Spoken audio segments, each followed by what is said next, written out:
नमस्कार, मैं हूं निशा और आप देख रहे हैं एबी न्यूज का खास पेशकश।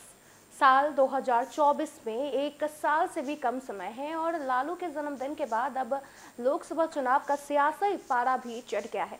ऐसे में हम रोजाना आपको जमीन की हकीकत से रूबरू कराएंगे कि बिहार में ग्राउंड स्तर पर कितना मजबूत है आरजेडी, जदयू और कांग्रेस का समीकरण। आज लालू नीतीश करेंगे बीजेपी को जीरो। कार्यक्रम में हमारे साथ जुड़े हैं आरजेडी के नेता डॉक्टर विक्रम, जो कि एक समाज सेवी है और आप नेता के साथ साथ बिहार में कई अस्पतालों का भी संचालन कर रहे हैं और समाज सेवा से लोगों को पार्टी के लिए जोड़ते रहे हैं। सबसे पहले तो आपका बहुत बहुत स्वागत है एबी न्यूज में। धन्यवाद आपको भी।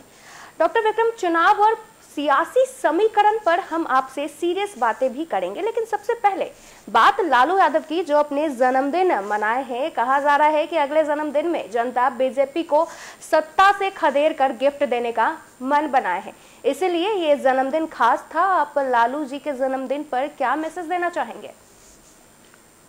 देखिए, सबसे बड़ी बात है कि लालू जी जो है जन जन के नेता है और गरीबों के लिए एक भगवान के रूप में इस धरती पर आए हैं और उनका जो जन्मदिन मनाया जाता है, आप देखे होंगे कि जगह जगह मनाया जा रहा है। मतलब कि कस्बे में, छोटे छोटे गांव में, ब्लॉक में, हर कार्यकर्ता जो है, आप किसी भी नेता को इस तरह के जन्मदिन मनाते हुए बहुत कम पाए गए होंगे। लेकिन जब लालू प्रसाद यादव जी का जब जन्मदिन आता है तो पूरे मतलब बिहार के लोग को, पूरे देश के लोग में एक अलग सा मतलब एनर्जी होता है कि हम लोग लालू यादव जी के जन्मदिन को खूब मतलब अलग तरीके से मनाए और एक नया संदेश देने का काम करते हैं, एक अलग मैसेज देने का काम करते हैं। जैसा कि आप देखे होंगे कि हर जिला में उनके जो जितने भी चाहने वाले लोग हैं, चाहे वो नेता हो या कार्यकर्ता हो या आम पब्लिक हो, सब लोग ने उनका बर्थडे मनाने का काम किया और उनके लिए जो है केक काटने का काम किया और मिठाइयाँ बांटने का काम किया है। और कई जगह जैसा कि देखे होंगे आप, जैसा कि मुझे जानकारी है, नवादा जिला में हमारे जो अभी राजद के विधायिका हैं विभा देवी जी और प्रकाश वीर चौधरी जी, जो कि देखे कि उन लोगों ने अपना वहाँ बर्थडे मनाने के साथ साथ वहाँ पर गरीब गुरबा को काफ़ी भोज का व्यवस्था किया, खाने पीने का व्यवस्था किया, गरीबों में मतलब कि मतलब सामग्री बांटने का काम किया। तो ये एक जो देश के एक इतने बड़े जो नेता हैं लालू प्रसाद यादव जी, उनके लिए ही कोई कर सकता है। बाकी तो मैंने कभी किसी नेता के लिए इतना जन्मदिन धूमधाम से मनाते हुए बहुत कम देखने को मिलता है। बिहार में लालू नीतीश का गठबंधन बीजेपी को डाइजेस्ट नहीं हो रहा है। बीजेपी पूरी ताकत से इस गठजोड़ को अलग करने की कोशिश में फेल हो चुकी है। ऐसे में बीजेपी को डर है कि कहीं 2024 में जीरो पर ना आउट हो जाए। आप जमीन से जुड़े हैं, आपकी क्या राय है इस मामले पर? देखिए, बीजेपी के जो लोगों का काम ही है कि फूट डालो और राज करो, मतलब लोगों को तोड़ने और जोड़ने का ही मतलब उनका सिलसिला। ये आपका कहना है या फिर सभी लोगों का कहना है? सभी लोगों का कहना है, मेरा ही नहीं कहना है। क्योंकि मैं जो देखता हूँ, जैसे कि आप देखे होंगे कि महाराष्ट्र में इनका कांग्रेस और आपके उद्धव ठाकरे जी का सरकार चल रही थी, तो वहाँ देखे कि उन लोगों ने तोड़ मड़ोड़ के किसी तरह से सत्ता में आने के लिए वो लोग किसी भी तरह का हद तक पार कर जाते हैं। तो इस तरह का नीति बिहार के लोगों में जो है, बिहार को चूँकि लोग जो कि काफ़ी जागरूक हैं और बिहार में वो चीज़ करने की लोग कोशिश करेंगे। ये कतई नीतीश कुमार और लालू प्रसाद यादव जी जो एक बड़े और छोटे भाई हैं, तो ये कुछ भी करेंगे भाजपा वाला लोग, तो ये चलने वाला नहीं है। क्योंकि ये चचा भतीजा का जो जोड़ी है ना, वो एकदम मतलब अटूट है। ये कभी कितना भी प्रयास कर लेंगे तो टूटने वाला अब नहीं है, क्योंकि अब एक बार जो जुट गया है वो आजीवन जुटते रहेंगे। और नीतीश कुमार तो कह भी दिए हैं अपने कई बार मंचों से, कई बार अपने मीडिया साथियों के साथ कि तेजस्वी यादव भी हमारा अगला उत्तराधिकारी है। तो जब उत्तराधिकारी बना दिए तो आप तोड़ने और जोड़ने के बाद तब बचा कहाँ है? जी विक्रम जी, लालू नीतीश का विजन बिहार सबको पसंद आ रहा है बिहार में, लेकिन थोड़ी देरी ही से सही हुआ है, लेकिन अब नौकरी की भरमार लगा दिया है। आप इसे कैसे देखते हैं? देखिए, नौकरी तो चूंकि तेजस्वी यादव का एजेंडा में ही था जब चुनाव लड़ रहे थे, तो उस समय संयोग से सरकार में सत्ता में नहीं आ पाए, दुर्भाग्यवश। लेकिन जब सत्ता में आए हैं तब से उनका एक ही निश्चय है और उस निश्चय है सबसे पहला रोजगार, नौकरी। तो हमें लगता है कि जिस तरह से तेजस्वी यादव का जो विजन है, खास करके स्पेशली युवाओं के लिए नौकरी। एक बार हमारे दर्शकों को जरा तेजस्वी यादव के विजन के बारे में बता दीजिए। तेजस्वी यादव का जो अभी विजन है, जो सबसे पहला विजन है वो है नौकरी, जो है कि लोगों के रोजगार, युवाओं को नौकरी देने का काम करने का जो है सबसे बड़ा एजेंडा है उनका। और साथ में जो है जो बिहार में किसी भी तरह का करप्शन के लिए तेजस्वी यादव जो है एकदम अडिग हैं, और किसी भी तरह का करप्शन होने से वो एकदम मतलब अपने एक्शन में रहेंगे, और करप्शन को एकदम जीरो टॉलरेंस, मतलब उसको ख़त्म, अगर जो थोड़ा बहुत कहीं सुनने को मिलता है तो उसको ख़त्म कर ही देंगे। चूँकि तेजस्वी यादव जो है अभी किसी का नहीं सुनते हैं, वो चूँकि सारा जो काम करते हैं वो अपने विजन से करते हैं, अपनी हिसाब से करते हैं, और करप्शन के मतलब वो समझिए कि आज के डेट में वो सबसे बड़ा धरोहर और विरोधी हैं। जी, बीजेपी आरजेडी पर आरोप लगाते रहती है कि वो सभी वर्गों को एक साथ तरजीह नहीं देता है। आप इस आरोप के बारे में क्या कहेंगे? क्योंकि लगातार बीजेपी आरोप पे आरोप लगा रही है, और हालांकि आरजेडी भी आरोप और प्रत्यारोप का तो दौर जारी रहा है। आप इसको किस तरीके से देख रहे हैं? देखिए, सबसे बड़ी बात है कि आरोप लगाना और सिद्ध करना, दोनों में बहुत अंतर होती है। तो बीजेपी के जितने भी खास करके जो प्रवक्ता हैं और नेता हैं, वो लोग सिर्फ अपने बातों पर विश्वास रखते हैं, वो सब बोलने। मतलब ये आपका कहना है कि बीजेपी के जितने लोग हैं वो सिर्फ बातों पे रहते हैं, बस लोग बात पर, जमीनी हकीकत तो लोग के अंदर कुछ नहीं होता है। क्योंकि जमीनी हकीकत पर जब आएंगे तो आरजेडी का ही कार्यकर्ता, आरजेडी का नेता, आप कहीं भी जाएंगे तो आपको हर जगह मिल जाएंगे। वो लोग को तो सिर्फ अभी बस बीजेपी वाले लोग को बस एक ही एजेंडा है, बस पूजा करो, पाठ करो, और जो है धर्म, माने हिंदू धर्म खतरे में है तो मुस्लिम धर्म जो है हावी हो जा रहा है। भाई, ये हम लोग का इतने सालों से, देश के आज़ादी के बाद से आप हमें बताएं कि कब हमारा मतलब जो हिंदू धर्म है वो खतरे में चला गया, मतलब हिंदू लोगों को मारा जा रहा है, काटा जा रहा है, ऐसा तो नहीं है ना। क्योंकि हिंदू तो चूंकि यहाँ पर विक्रम जी ऐसी बातें नहीं है। हिंदुओं को काफी हम धर्म पे बात नहीं करेंगे, लेकिन ऐसा हुआ है, बहुत सारे ऐसे केसेस आए हैं कि धर्म को लेकर के ऐसे काटा गया, लफ्ज़ जिहाद, बहुत सारा केस हुआ है। देखिए, बात दरअसल ऐसा बात है ना, तो ऐसे में क्या होता है कि अगर मान ले कि इस तरह की अगर बात करेंगे तो आपस में भी तो लड़ाई झगड़ा हो जाती है, और कई बार देखते होंगे घटना घट जाती है। तो वो हिंदू मुस्लिम से का कहना है कि बीजेपी के लोग का एक एजेंडा बन गया है कि धर्म को यूज करना अपने चुनावी रणनीति, सत्ता में आने के लिए, सत्ता में आने के लिए ये बीजेपी उनका एजेंडा है।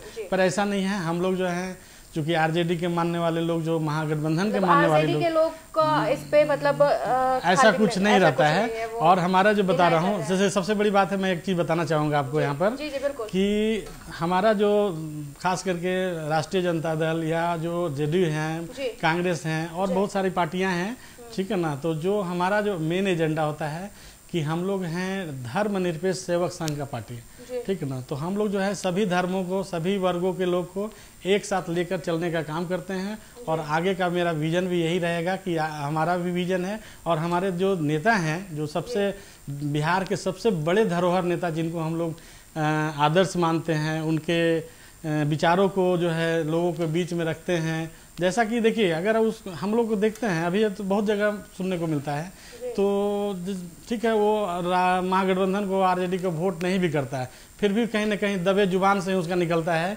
कि लालू यादव भी हैं जो कि हम लोग को, गरीबों को मेन पैनल में लाने का काम किए, और सत्ता से लेके गलियारे में लेके, मैंने बाजार में लेके, चौराहा से लेके कहीं भी बोलने का, बैठने का, उठने का जो है वो साहस दिए, वो सिर्फ बिहार के जो है हमारे धरोहर श्री लालू प्रसाद यादव जी हैं। जी विक्रम जी, लेकिन गठबंधन तो अब जुड़ा है ना, लेकिन इससे पहले तो लालू जी सत्ता से हट चुके थे। देखिए, सत्ता से जब बीच में नीतीश जी आ गए थे, हमारे जनता नीतीश पे भरोसा। देखिए, जब बड़े भाई और छोटे भाई में भी बंटवारा होता है, तो उस समय कुछ ऐसे बंटवारा हुआ जी, उस समय कुछ ऐसी परिस्थितियां बनी थी जिसके वजह से जो है नीतीश जी अगर भी सत्ता में थे तो हम लोग को कोई ज़्यादा तकलीफ नहीं थी। पर भाजपा जब साथ में होती है तो वो तकलीफ थोड़ा देता है। लेकिन अगर नीतीश कुमार रहे या तेजस्वी यादव रहे और लालू यादव रहे, उससे हमें मतलब बहुत ज़्यादा फर्क नहीं पड़ता है, क्योंकि सत्ता में जो है वो बड़े भाई और छोटे भाई का जो है समीकरण जो है हमारे बिहार के लिए जो है काफ़ी कारगर साबित हुए और चल रहा है। जी विक्रम, हमें ये बताइए कि जातीय जनगणना को लेकर के आरजेडी और जेडीयू को थोड़ी निराशा लगी है। हालांकि मामला कोर्ट में है और इसलिए बहुत ज्यादा कमेंट तो नहीं किया जा सकता है, लेकिन आपसे हम जातीय जनगणना को लेकर के विजन समझना चाहते हैं कि कैसे बिहार में जातीय जनगणना की जरूरत है। आपके अकॉर्डिंग इस पर आपका क्या कहना है, आपका पॉइंट ऑफ व्यू क्या है? मेरा जो पॉइंट रहेगा कि जातीय जनगणना, देखिए अभी क्या है कि बिहार हो या अपने देश के जो हिस्सा है, कुछ हिस्से में तो खास करके ज़्यादा है, तो जातीय जनगणना चूँकि सब लोग का कहता है कि सब लोग का डिमांड है, सब लोग का मांग है कि हमारी भागीदारी कहाँ है। तो जब ये पता ही नहीं चलेगा कि तुम्हारी सत्ता में तुम्हारी आबादी क्या है, तो जब जिसकी जितनी आबादी उसकी उतनी भागीदारी, तो जिसलिए मैं ये बोलना चाह रहा हूँ, जातीय जनगणना जो है वो जातीय जनगणना जो है होना चाहिए और बिहार के लिए तो खास करके बहुत ही जरूरी है। जी विक्रम जी, मैं ये बताइए कि आप इस तरीके से कह रहे हैं कि अगर चुनाव में अगर गठबंधन का सरकार फिर से एक बार बनता है तो जितने भी हमारे जनता की जो उम्मीद है वो एकदम पूरा होगा। हाँ, एकदम 100%। ये आपका कहना है? एकदम बिल्कुल। तो क्या मैं ये क्लिप को रखूं? हाँ, एकदम रखिए 100%। चूंकि अगर हमारी सत्ता बनने का क्या, बनना ही है, नहीं बनने कोई सवाल ही नहीं होता है। क्योंकि जब हमारा जो गठबंधन अभी है वो हमारे बिहार का जो है ना, वो लगभग 70 से 80% जो लोग हैं इस गठबंधन के मतलब साथ है, तो सत्ता में आने से कौन रोक सकता है? ये तो संभव ही नहीं है। मतलब आपके अकॉर्डिंग सत्ता में आने से एकदम 100%, उसमें 1% मतलब बीजेपी जो जितनी भी रणनीति बना रही है मतलब वो फेल होगी। देखिए बीजेपी कुछ भी कर दे, बीजेपी का चूंकि एजेंडा जो है वो एजेंडा बिहार के लोगों में लागू नहीं होता है। अच्छा, ठीक है, ये बिहार के लिए नहीं है। उनका एजेंडा जो है वो उधर ही चलेगा कहीं। और जैसे कि बिहार बीजेपी के बहुत लोगों का कहना है, बीजेपी वाले लोग बोलते हैं कि बिहार जो है वो गरीब राज्य है, वहाँ शिक्षा की कमी है। तो कर्नाटका तो काफ़ी शिक्षित प्रदेश है ना, तो क्यों ना सरकार बना ली वहाँ? तो चूंकि वो कहते हैं कि हमारे दल में सब पढ़े लिखे लोग होते हैं, तो पढ़े लिखे तो कर्नाटका तो हमको लगता है कि शिक्षा के मामले में पूरे देश में अभी 1 नंबर पर है, तो उनकी सरकार होनी चाहिए था वहाँ। जी विक्रम, हमें ये बताइए कि एक और बात जो हम आपसे करना चाहेंगे कि आरजेडी को गरीब गुरबों की पार्टी कहा जाता है। आरजेडी के नेता गरीब गुरबों की बदौलत सरकार बनाते रहे हैं। लालू यादव भी हमेशा पार्टी के छोटे नेताओं के साथ खड़े रहते हैं, लेकिन हाल के दिनों में कई बार शिकायत मिली है कि आरजेडी के जिला स्तर के नेता अपने कार्यकर्ताओं को तरजीह नहीं देते हैं। इससे पार्टी को कितना नुकसान होगा? मैं इस पर देखिए मतलब बताना चाहूँगा आपको। जी बिल्कुल बिल्कुल। कि खास करके जो जिला लेवल के नेता होते हैं, खास करके जो विधायक होते हैं, जिला परिषद के सदस्य होते हैं, प्रमुख होते हैं, या वहाँ के जो और मुखिया होते हैं, तो हम एक चीज़ कहना चाहेंगे, जो थोड़ा संपन्न है, जो अपने आप को कहते हैं कि मैं बहुत परिपूर्ण हूँ, दबंग हूँ, तो मैं उनसे एक चीज़ तो ज़रूर, चूँकि हमारे जो कार्यकर्ता है बूथ लेवल पर काम करता है, और बूथ लेवल का जो नेता है, बूथ लेवल का जो कार्यकर्ता है, उसे मैं बड़े नेताओं से, जो जिला लेवल के नेता हैं या जो मुखिया हैं, ये लोग से हम अनुरोध करेंगे, रिक्वेस्ट करेंगे कि आप लोग जो है छोटे छोटे कार्यकर्ता का एक बार में फ़ोन उठाएं और उनका समस्या का समाधान करें। कई बार ऐसा होता है कि उन लोग के फ़ोन नहीं उठाने के कारण किसी का, गरीब आदमी का जान चला जाता है, सही टाइम पर सही जगह पर इलाज नहीं होता है।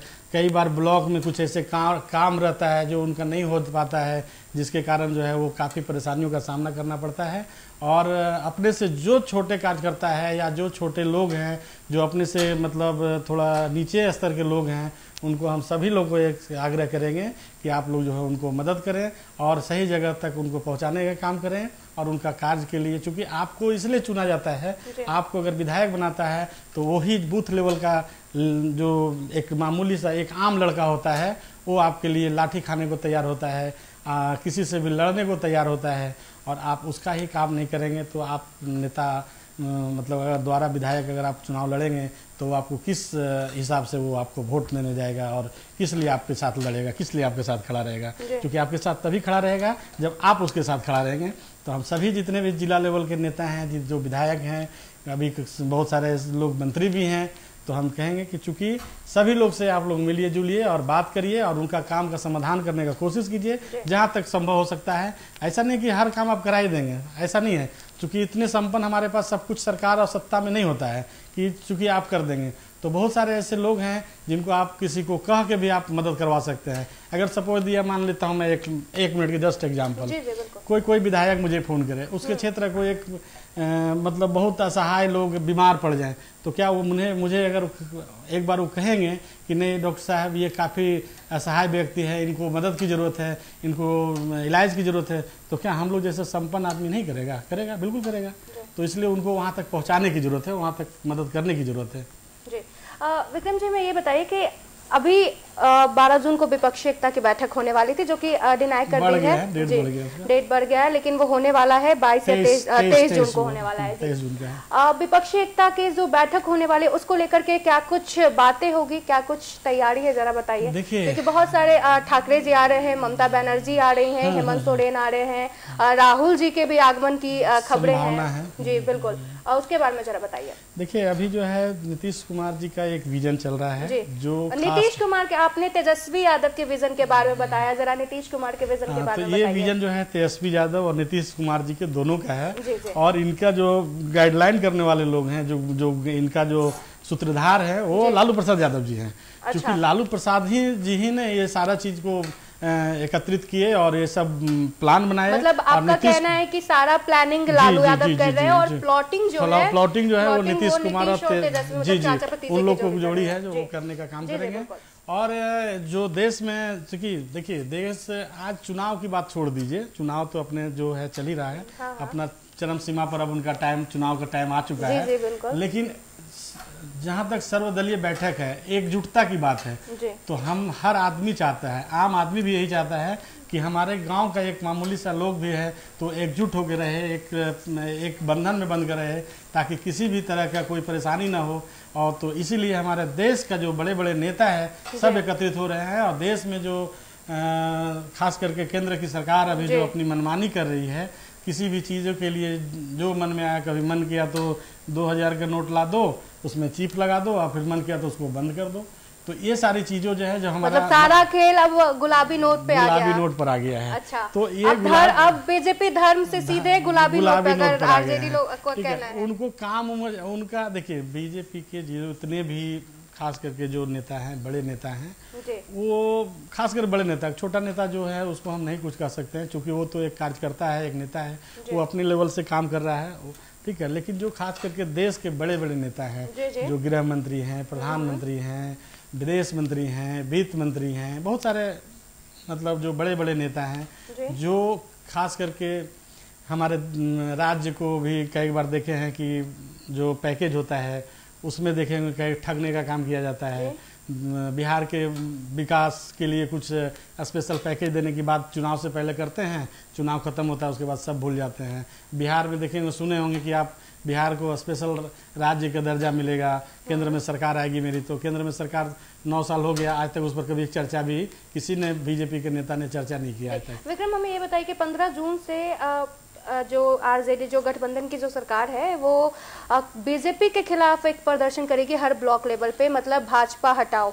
हाँ, इसके बारे में क्या कहना है? मतलब ये क्या एजेंडा है, बीजेपी हटाओ, बीजेपी की मोदी की पोल खोलो? देखिए अभी क्या है ना, सबसे बड़ी चीज है कि जितने भी मतलब राज्य हैं जहाँ पे भी खास करके बीजेपी की सरकार है या केंद्र में बीजेपी की सरकार है, तो क्योंकि सरकार में सत्ता से हटाने के लिए जब तक हम सब एकजुट नहीं होंगे तब किसी को नहीं हटा सकता। क्योंकि मतलब हमारा जो देश है ना, वो क्या है ये हमारा जो देश मतलब है, ये मानते हैं कि जीतने के लिए सबको लोकतंत्र है। तो लोकतंत्र में जब तक हमारे पास पूरा वोट नहीं होगा, तब हम जब वोट ही नहीं होगा तो हम सरकार कैसे बनाएंगे? तो इसलिए चूंकि अभी क्या हो रहा है कि केंद्र सरकार जो है जो भी वादा किया, आप एक वादा उनका हमको गिना दीजिए कि उन्होंने पूरा किया, ठीक है ना।